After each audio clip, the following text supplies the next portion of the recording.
Ever had a word table split across pages like this? Half a row on one page, half on the next? Let's see how to control where your table breaks and prevent breaks from happening halfway through a row. Every table row in Word has a setting that controls whether it can break across pages.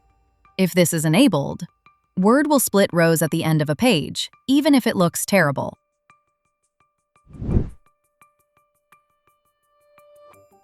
The correct fix in Word is to select the entire table, open Table Properties, and on the Row tab, turn off Allow Row to Break Across Pages.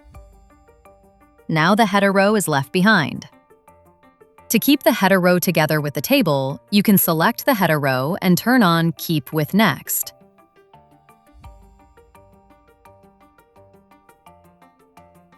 If you want the entire table to stay on one page, select the table and enable Keep with Next for the table itself.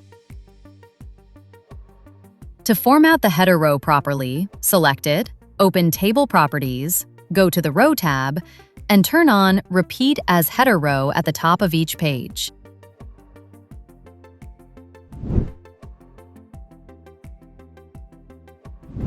In long documents, you can have dozens of tables, and only some rows misbehave. Word doesn't show you which ones are broken. With the OnStyle Word add-in, you can instantly inspect tables and see which rows are allowed to split across pages, whether header rows are set to repeat, and whether tables are inline. You can fix them all at once, safely and consistently, without clicking row by row.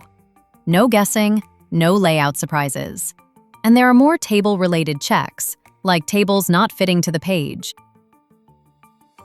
Save time while authoring documents with OnStyle's 140 auto checks and fixes. Visit OnStyle's website and try it for free now.